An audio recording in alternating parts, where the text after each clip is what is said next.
Hi everyone, तो पिछले lecture में हमने यूज़ रेप हुक को कवर किया था और इस लेक्चर में हम जो है यूज़ ट्रांजिशन हुक को कवर करने वाले हैं, जो कि बहुत एक इंपॉर्टेंट हुक है। तो हमारा ये रिएक्ट का सीरीज चल रहा है जिसमें कि हम 19 वीडियोस ऑलरेडी अपलोड कर चुके हैं, 90 लेक्चर आपके अपलोड हो चुके हैं और ये हमारे full stack web dev series का भी पार्ट है जिसमें आपको HTML, CSS, जावास्क्रिप्ट, बूटस्ट्रैप सारी चीज़ें जो है हम इसमें अपलोड कर चुके हैं और ये इसमें 82 वीडियोज़ हैं और ये जो रिएक्ट की सीरीज़ है यही आपकी इस full stack web development series का भी पार्ट है। ठीक है, तो हम जो लेक्चर कर रहे हैं उसमें हमने props drilling, context API, use reducer, use callback, use memo और यूज़ रेप को ऑलरेडी कवर कर चुका है। आज की वीडियो में हम यूज़ ट्रांजिशन कवर करने वाले हैं, फिर यूज़ लेआउट, यूज़ ID और उसके बाद कस्टम हुक, फिर जो है एक दो टॉपिक के बाद हमारे सारे के सारे प्रोजेक्ट जो है शुरू हो जाएंगे। तो देखिए, तो हम यूज़ ट्रांजिशन हुक को जो है शुरू करते हैं। तो यूज़ ट्रांजिशन का मतलब ये नहीं कि आप इसमें कुछ एनिमेशन परफॉर्म करेंगे या फिर आप जो है कुछ ट्रांसफॉर्म ट्रांसलेट करेंगे CSS की तरह, नहीं। यूज़ ट्रांजिशन यहाँ पर अलग होता है। रिएक्ट की दुनिया में यूज़ ट्रांजिशन का यूज़ हम अलग करते हैं। इसमें क्या होता है, इनपुट के साथ हम डील करते हैं। तो देखिए, आप पहले बिना यूज़ ट्रांजिशन के क्या प्रॉब्लम है और यूज़ ट्रांजिशन जो है क्या प्रॉब्लम को सॉल्व करता है, समझिए। देखिए, तो यहाँ मैं क्या करूँगा, जैसे अब तक मैं करते आया हूँ मैं वैसे ही करूँगा कि सबसे पहले मैं एक फोल्डर बना लूँगा। तो यहाँ पर SRC में मैं एक फोल्डर बनाऊँगा इस तरह से, आपका यूज़ ट्रांजिशन नाम से, यूज़ ट्रांजिशन, ठीक है। और यूज़ ट्रांजिशन में इसके अंदर एक फाइल बना लूँगा जिसका नाम होगा इंडेक्स डॉट आपका JSX, ठीक है। इंडेक्स डॉट JSX और RFC कर लिया। थोड़ा सा इसको मैं बड़ा कर लूँगा, ठीक है। थोड़ा सा इसको इस तरह से बड़ा कर लिया, इतना ताकि आपको प्रॉपर विजुअल हो, ठीक है। ये हो गया।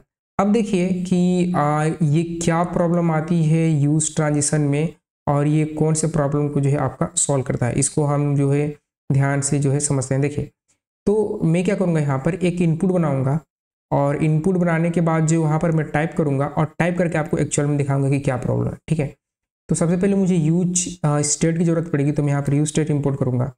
तो यूज स्टेट तो आपको करना ही करना है, यूज स्टेट और यूज स्टेट का स्निपेट, और यहाँ पर आप दे दीजिए टेक्स्ट और सेट टेक्स्ट और इसको आप जो है empty रखो, इस तरह से empty। और एक और बनाइए, लिस्ट भी होगा मेरे पास, तो यूज स्टेट का स्निपेट इस तरह से, यूज स्टेट स्निपेट और यूज स्टेट स्निपेट, ठीक है। बराबर में करूँगा लिस्ट और आपका सेट लिस्ट और ये होगा आपका empty array, ठीक है। empty array होगा कुछ इस तरह से, ठीक है। empty array बना लिया।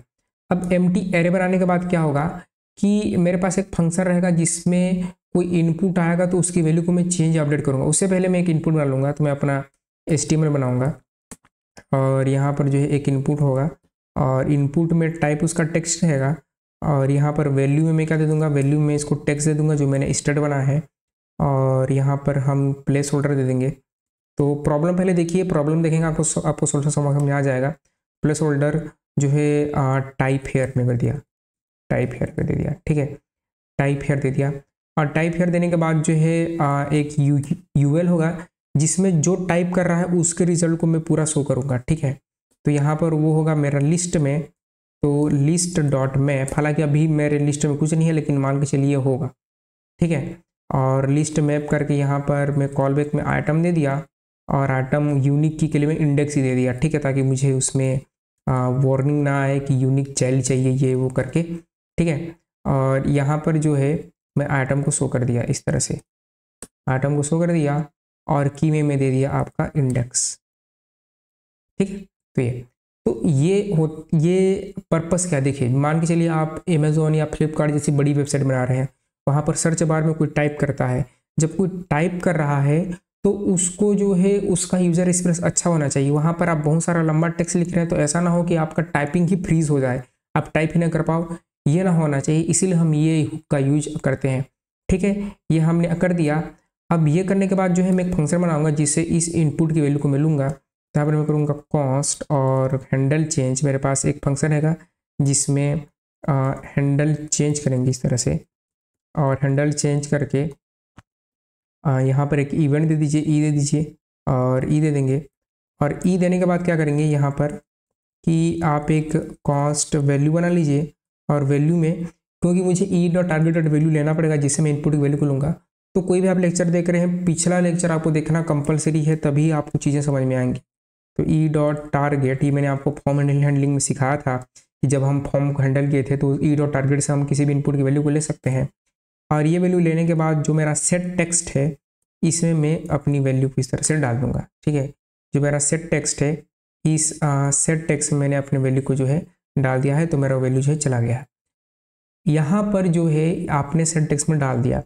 अब मान लीजिए आप इसको कुछ इस तरह से सोचो कि यूजर एक टाइप कर रहा है मैकबुक M4 टाइप कर रहा है अमेजोन पे, तो वहाँ पर रिजल्ट आएंगे, वो कहाँ से आएगा, डेटाबेस से आएगा ना। तो उस डेटाबेस से जो रिजल्ट आ रहा है उसको मैप करके आप शो करेंगे। तो वो डेटाबेस का रिजल्ट मान लीजिए मैं यहीं पर बना रहा हूँ। ठीक है, मान के चलिए आपके डेटाबेस में 10 लाख एंट्री है, तो आपका वो 10 लाख तक उसको क्या करेगा, मैप करेगा, लूप करेगा। तो यहाँ पर मैं एक ले रहा हूँ कॉस्ट, इस तरह से मेरे पास डेटाबेस नहीं है तो मैं ऐसे ही बना रहा हूँ। ठीक है, कॉस्ट, और कॉस्ट यहाँ पर मैं न्यू लिस्ट बना रहा हूँ इस तरह से, ये मेरा डेटाबेस है, समझ लो आप। ठीक है, और इसमें मैं क्या करता हूँ, फॉर लूप चलाया और लेट आई को मैं 0 से स्टार्ट किया। आई लेस देन में मान लीजिए 5000 मेरे पास जो है उसमें 5000 डेटा है, डेटाबेस से 5000 डेटा है, तो 5000 टाइम में लूप करूँगा, इसका लॉजिक तो लिखना पड़ेगा। और आई प्लस प्लस, अब क्या करेंगे, यहाँ पर न्यू लिस्ट में न्यू जो मैंने लिस्ट बनाया उसमें मैं यहाँ पर पुश करूँगा। क्या पुश करूँगा, इसमें मैं पुश करूँगा इस तरह से, बैकटिक लगाऊंगा। बैकटिक होता है टैब की के ऊपर और एसी की के नीचे। ठीक है, तो टैब के ऊपर और एसी की के नीचे, तो ये मेरा बैकटिक ये जो है नहीं आ रहा। ठीक है, तो यहाँ मैं बैकटिक यूज करूँगा। ठीक है, तो यदि आप विंडो में है तो टैब के ऊपर और एसी की के नीचे आपका बैकटिक मिल जाएगा। ठीक है, अगर मैक में है तो आपको ऑप्शन के साथ वो प्रेस करना है तो आपको ये आएगा। यहाँ पर जो है मैं पुश करूँगा डॉलर करके इस तरह से, डॉलर और वैल्यू को, जो भी वैल्यू यानी कि इनपुट मान लीजिए वो आईफोन दे रहा है तो आईफोन को शो करूँगा। और आईफोन को शो करने के साथ साथ यहाँ पर मैं शो करूँगा मेरी आई की वैल्यू को। ठीक है, तो यहाँ पर मैं अपनी आई की वैल्यू को इस तरह से डॉलर करके शो किया। ठीक है, यानी कि मैं उस एरे में डाल रहा हूँ।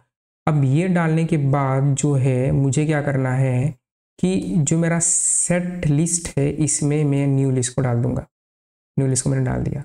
ठीक है, तो देखिए यहाँ पर मैंने क्या किया, मैं आपको फिर से समझाता हूँ कि सबसे पहले मेरा इनपुट दिखा, यूज़र को इनपुट दिखेगा। इनपुट दिखने के बाद वहाँ पर टेक्स्ट आएगा, जो कि टेक्स्ट अभी ब्लैंक होगा, कुछ इनपुट नहीं होगा।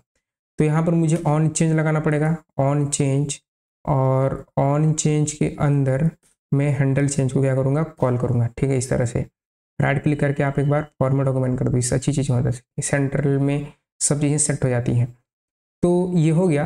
तो इससे क्या होगा, मेरा इनपुट दिखेगा, और इनपुट दिखने के बाद यूज़र उसमें टाइप करना चाहेगा, तो टाइप करना चाहेगा तो वहाँ पर क्या होगा, ऑन क्लिक इवेंट फायर होगा, हैंडल क्लिक पर जाएगा। जब हैंडल क्लिक पर जाएगा तो ये वाला फंक्शन चलेगा, ये फंक्शन चलेगा। तो E dot target dot value से जो भी यूज़र टाइप कर रहा है उसकी वैल्यू आपके इस वैल्यू नाम के वेरिएबल पर आ जाएगी, जो कि सेट वैल्यू के थ्रू आपके इस स्टेट में अपडेट हो जाएगी, जो कि आपका ये टेक्स्ट है उसी इनपुट पर दिख जाएगा, यानी कि जो टाइप कर रहा है वो वहीं पर उसको शो हो जाएगा। अब ये सेट हो जाने के बाद ये चलेगा, एक नया एरे बनाएगा, और एरे बनाने के बाद जो है, जैसे कि मैंने आपको बोला कि मैं अगर मैकबुक सर्च कर रहा हूँ तो एम से रिलेटेड मेरे पास अमेजोन में हज़ारों प्रोडक्ट होंगे। एम में केवल लैपटॉप ही नहीं आता, एम में मोबाइल फ़ोन भी आते हैं, माइक्रोमैक्स भी आता है, बहुत सारे ब्रांड आते हैं, अब कपड़े के भी ब्रांड आते हैं। तो ऐसे आपके मान के चलिए 50,000 डेटा है, तो उन 5000 डेटा को लूप करेगा, और लूप करके जो भी आइटम मैच होगा वो आपके इस एरे लिस्ट में डालेगा, न्यू एरे में डालेगा, जो भी आइटम मैच होगा एरे में डालेगा।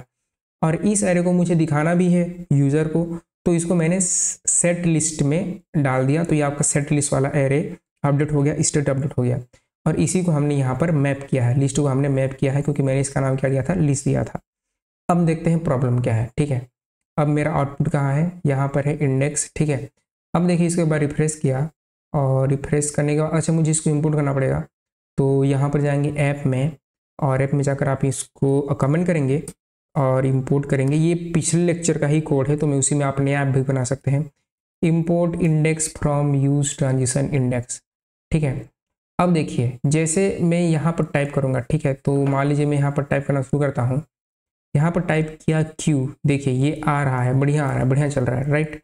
आपको इसको थोड़ा सा मैं जूम करूँगा ताकि आपको दिखे। यहाँ पर मैं बढ़िया टाइप कर रहा हूँ और ये 5000 तक चलेगा। ठीक है, तो आपको मैं दिखाऊँ इसको पकड़ के, अगर मैं लेके जाऊँ तो मैंने 5000 दिया है तो 4099 क्योंकि लेस देन है तो उतने तक आपका जो है वैल्यू लूप आपका चल रहा है। ठीक है, अब देखिए इसी को मैं क्या करूँ, ये जो मेरा 5000 है ना, इसी को मैं चेंज कर दूँ और जो मेरा कहाँ गया, ये इसी 5000 को मैं 50000 कर दूँ। मान के चलिए कि मेरे पास डेटाबेस में 50000 आइटम है, तो अगर आप एम लिखेंगे तो उस एम से रिलेटेड 50000 प्रोडक्ट उसके पास हैं, तो वो जाकर 50000 प्रोडक्ट को ढूंढेगा, तब जाकर अगला टेक्स्ट आप टाइप कर पाएंगे। देखिए अब प्रॉब्लम देखो, ठीक है, अब आएगी प्रॉब्लम। अब इसको एक बार रिफ्रेश किया, यहाँ पर टाइप किया एम टाइप किया, देखो एम मैंने टाइप कर चुका है, एम में टाइप कर लिया हूँ, फिर आ रही है देखो ए टाइप किया, देखो ए ऑलरेडी टाइप कर लिया। ठीक है, ये कितना स्लो हो गया है, देखिए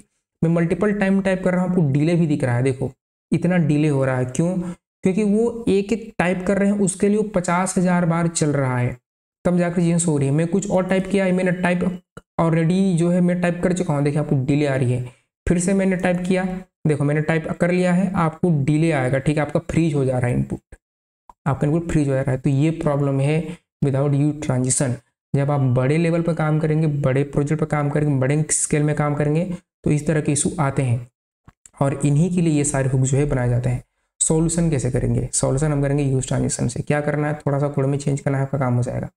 थोड़ा सा कोड में क्या चेंज करेंगे कि आपको जो है यूज ट्रांजिशन लगाना पड़ेगा। इसमें यहाँ पर पेंडिंग जो होती है, जो अगर आप टाइप कर रहे हैं तो जो उसमें ड्यूरेशन आ रहा है, डिले आ रहा है, उसी को आपका सेट करेगा यूज ट्रांजिशन। तो देखिए सबसे पहले तो आपको यूज ट्रांजिशन को इंपोर्ट करना पड़ेगा। तो सबसे पहले यहाँ पर आप यूज ट्रांजिशन को इंपोर्ट करो। ये मेरा यूज ट्रांजिशन इंपोर्ट हो गया। इंपोर्ट हो जाने के बाद आप यहाँ पर यूज ट्रांजिशन को यहाँ से आप कीजिए कॉन्स्ट नहीं, यूज ट्रांजिशन। और यूज ट्रांजिशन में काम करता हूँ मैं, इसको ऐसे ही इंपोर्ट कर लेता हूँ। इसमें हमें क्या करना है, कॉन्स्ट करना है और यहाँ पर मैं पेंडिंग करूँगा कि मेरा जो है वो डेटाबेस में ढूंढने गया है, तो इस पेंडिंग और आपका स्टार्ट आपका ट्रांजिशन, ये फंक्शन होगा। तो स्टार्ट ट्रांजिशन आपका ये फंक्शन होगा। इसका नाम आप जो चाहे दे सकते हो, मैंने स्टार्ट ट्रांजिशन दे दिया। ऐसा जरूरी नहीं है, कोई थंब रूल नहीं है कि यही नाम आपको देना है, आप जो नाम चाहे वो नाम दे सकते हैं, ये आपके ऊपर है। यहाँ पर यूज ट्रांजिशन कर लिया और यूज ट्रांजिशन हो जाने के बाद आप इसको एज ए फंक्शन इस तरह से कॉल कर लो।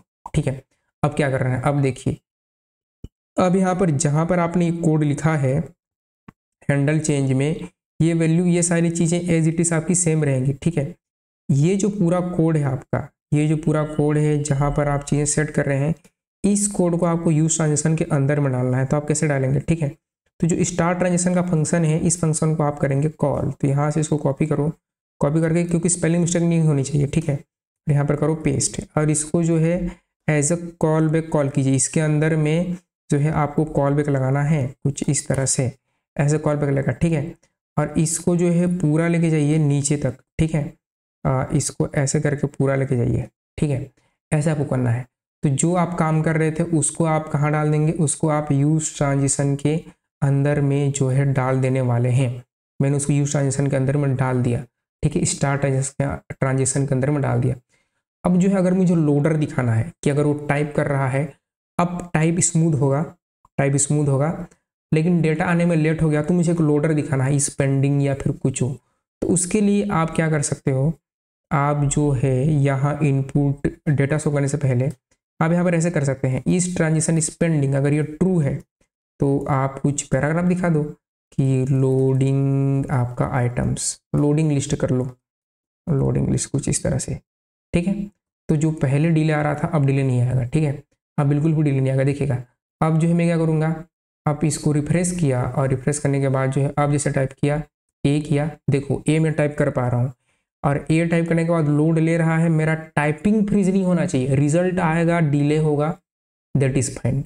अगर रिजल्ट आने में डिले है तो वहाँ लोडर दिख जाएगा, वो चलेगा, लेकिन यूज़र का टाइपिंग नहीं रुकना चाहिए। पहले टाइपिंग ही फ्रीज हो जा रहा था। देखिए मैंने यहाँ पर जो है बी लिखा, बी में लिख चुका हूँ, डी लिखा, मैं डी लिख चुका हूँ, आर लिखा, आर लिख चुका हूँ। पहले क्या हो रहा था, मैं टाइप ही नहीं कर पा रहा था और ये अभी भी 50,000 तक ही चल रहा है। देखो ये अभी भी ये 50,000 तक ही चल रहा है। तो ये बेनिफिट होता है आपका यूज ट्रांजेक्शन में और ये प्रॉब्लम को ये सॉल्व करता है। तो जैसे आपका इंस्टाग्राम वगैरह में आप टाइपिंग करते हैं तो आपकी टाइपिंग फ्रीज नहीं होती, वो लोडर घूमता है और फिर सारे प्रोफाइल आते हैं। तो ये ऐसा है, आप यहाँ पर जो भी टाइप करेंगे, मैं टाइप कर लिया, मेरा टाइपिंग फ्रीज नहीं हुआ, रिजल्ट भी आया। जब तक रिजल्ट आ रहा था लोडर दिख गया। पहले के केस में टाइपिंग ही फ्रीज हो जा रही थी, यूजर एक्सपीरियंस बहुत ही वाहियात हो जा रहा था। ठीक है, तो ये होता है आपका use transition hook. I hope कि आपको चीज़ें समझ में आई होंगी। ये इतना ही सिंपल है और इतना ही होता है। हर हुक का कुछ ना कुछ पर्पस है और उसी के लिए वो बनाया गया है। ये बड़े स्केल पर सोच के बनाया गया है, तो आपको उस स्पेसिफिक पर्पस के लिए ही उस हुक का यूज करना है। जनरली अगर आप कोई छोटे ऐप बना रहे हैं या फिर एज ए बिगनर इंडस्ट्री में जाना चाहते हैं जॉब के लिए, तो आपका use state, use effect, in use memo, use context से काम आपका चल जाएगा। जब आप SD2 SD3 में जाएंगे तब ये सारी चीज़ें आपसे पूछी जाएंगी। ठीक है, तो आई होप आपको चीज़ें पसंद में आई होगी। यदि आपको चीज़ें पसंद आई तो वीडियो को लाइक करें, चैनल को सब्सक्राइब करें, अपने दोस्तों के साथ ये प्लेलिस्ट शेयर कीजिए। जो रिएक्ट सीखना चाहते हैं उनके साथ आप शेयर करो। तो ये वीडियो देखने के लिए आपका बहुत बहुत धन्यवाद। ठीक है, तब तक आप खुश रहिए, आबाद रहिए, मुस्कुराते रहिए। मिलते हैं सीरीज के नेक्स्ट लेक्चर में।